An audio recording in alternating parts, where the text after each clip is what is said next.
आप? हाँ, बिल्कुल कहना चाहूँगा। देखिए, ये मोदी और अडानी का मिला जुला रूप, भयंकर रूप जनता के सामने आ चुका है।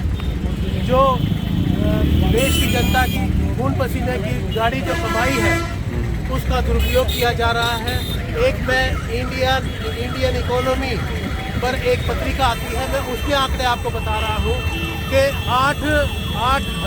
8 बिलियन डॉलर 2014 में संपत्ति थी इसकी, अडानी की, और वो बढ़कर के मोदी राज में 144 लाख डॉलर जो है ना, बिलियन डॉलर वो हो चुकी है। ये सब क्या है? LIC का पैसा शेयरों में लगा दिया गया, लूटने का काम किया। और आपके SBI का तकरीबन 34,000 करोड़ रुपया जो है ना, तो वो शेयरों की बलि चढ़ा दिया गया। जनता की खून पसीने की गाड़ी कमाई को जो है वो बिल्कुल नेस्ता नाबूद करके रख दिया और सरकार ने खाने का काम किया। और इस तरीके से पंजाब नेशनल बैंक का भी बहुत पैसा शेयरों के नाम पर लूट बचाई सरकार ने, चाहे वो देश की सरकार हो, चाहे मोदी हो और अडानी। ये तुष्टीकरण की राजनीति है। जो कॉरपोरेट घराने हैं वो मोदी के साथ में मिलकर के जनता को लूटने का काम कर रहे हैं। जी चंद साहब बताएं क्या कुछ है? भाई साहब, जो गवर्नमेंट की पॉलिसी है वो आम पब्लिक तो बहुत दूर, आप और हम भी नहीं समझ पा रहे जी। क्या करती है। दो कंपनी एक व्यक्ति की है, एक को डिफॉल्ट करते हैं, एक कंपनी को घाटे में दिखाते हैं, उसका सारा NPA डालते हैं, दूसरी कंपनी गिरती है। अगर रुचि सोया कंपनी को आपने नाम सुना हो, रुचि सोया कंपनी अपना 12,000 करोड़ का लॉस दिखाती है, बैंक को डिफॉल्टर हो जाती है। बैंक वही रुचि सोया कंपनी 4,000 करोड़ में पतंजलि को बेच रहा है। बैकडोर से वो उसी को NPA में डलवा रहे हैं। ये अडानी का भी मामला यही है। 10,000 करोड़ का लोन NPA में डलवा दिया। हमारे युवा नौजवान यदि कोई 10 लाख रुपए बैंक में लोन के लिए ले जाता है, अपना व्यवसाय काम शुरू करना चाहता है, हिंदुस्तान का कोई भी सरकारी बैंक उसको 10 लाख रुपए नहीं देता। आप क्या कमाल करते हो, उसको बोलते हैं कि आपको 10 लाख की प्रॉपर्टी शहर में दीजिए। उस 10 लाख से वो काम करना चाहता है युवा, उसने जूनियर इंजीनियर का कोर्स किया है, उसने ITI किया है, उस युवा के लिए कोई पॉलिसी नहीं है हिंदुस्तान की सरकार ने। ना पहले की सरकार ने, कांग्रेस ने बनाई, ना ही सरकार ने। इन दोनों सरकारों की एक ही बात है कि गरीब गरीबी रहे, वो केवल अनाज की वेट करे कि सरकार कब मेरे अनाज लेके आएगी। दूसरा वो कुछ सोच ही ना सके। आज हम युवाओं ने, नौजवानों ने, पढ़े लिखे व्यक्तियों ने, डॉक्टर ने, इंजीनियर ने, आज वकील ने, टीचरों ने ठान ली है कि इनकी पॉलिसी को, इनकी जो बदमाशी हम जनता के बीच लेके जाएंगे और युवाओं को समझाएंगे कि ये आपको बर्बाद करने पर तुले, ये आपको गरीबी रखना चाहते हैं। पहले की सरकार ने भी हमारी आज तक क्या कहा, उन्होंने कभी भी ये क्या कहा, गरीबी नहीं हटानी, गरीब हटा दो।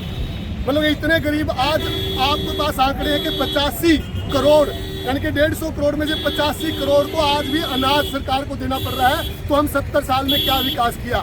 70 सरकार में दोनों सरकारों ने कहाँ डेवलपमेंट किया कि आज भी हम सरकार पे, अनाज पे निर्भर है। इसका मतलब इनकी पॉलिसी यही है कि ये व्यक्ति अपनी प्रॉपर्टी ID में उलझे रहे, अपनी फैमिली ID में उलझे रहे। अभी मैडम ने कहा ना कि ये लोग क्यों नहीं आते, वो तो फैमिली ID में उलझा रखे हैं, वो तो गैस सिलेंडर में उलझा रखे हैं, वो तो डीजल और पेट्रोल में उलझा रखे हैं, उनको तो रोजी रोटी के लिए लाले पड़े हुए हैं, वो तो जो अपना राशन मिलता है, राशन कार्ड की लाइन में लगे हुए हैं। तो कहाँ है उनके पास टाइम? इसलिए जनता को भी जागना पड़ेगा, विपक्ष को भी जागना पड़ेगा। और पत्रकार बंधु, आपसे भी मैं रिक्वेस्ट करूंगा कि इनकी पोल खोलने का काम भी आप इस दम करेंगे। ये जो जोड़ी है, मोदी अडानी की जोड़ी है, ये बहुत खतरनाक है।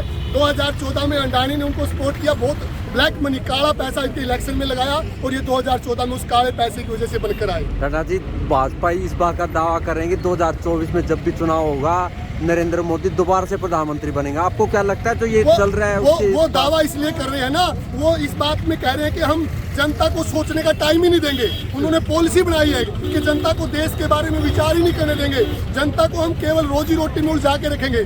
एक व्यक्ति, गरीब व्यक्ति जो एक 500 रुपए की दिहाड़ी करके अपने बच्चों का राशन लालन पालन करता है, उस व्यक्ति की सोच को ऊपर उठने ही नहीं दे रहे। इन्होंने कहा है कि हम वही रखेंगे सीमित, परंतु हम अब विपक्ष ने ठान लिया कि उन लोगों को हम समझाएंगे कि आपके बच्चों का भविष्य ये बर्बाद करना चाहते हैं। अगर आप देश के बारे में भी सोचें, और जब जिस दिन हिंदुस्तान का पूरा व्यक्ति देश के बारे में सोचेगा, उस दिन भाजपा आपको कहीं नहीं दिखाई देगी। आपको लगता है पब्लिक समझ जाएगी? क्योंकि जब भी इलेक्शन आता है कहीं ना कहीं वो जात पात में बटे हुए नजर आते हैं। आप ये इनका एजेंडा है।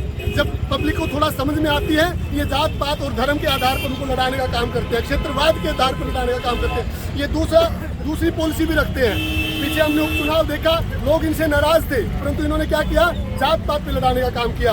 तो मैं आपके माध्यम से भी जनता से भी अपील करूंगा कि इनकी इन बातों को समझें, जात पात पे लड़ना छोड़ें, अपनी गरीबी को अपना हथियार बनाएं, बल्कि अपनी गरीबी को अपना नुकसान न करें, गरीबी को हथियार बनाकर अपने बच्चों के भविष्य के बारे में अगर आपने सोचना है, अगर अपने बच्चों की हेल्थ और एजुकेशन के बारे में सोचना है, तो एक ही विकल्प आम आदमी पार्टी, जो पार्टी केवल हेल्थ और एजुकेशन पे सबसे ज्यादा काम कर रही है, और जिस देश का परिवार का शिक्षा और स्वास्थ्य अच्छा होगा वो देश पीछे नहीं रह सकता। मैं दावे करता हूं। आम आदमी पार्टी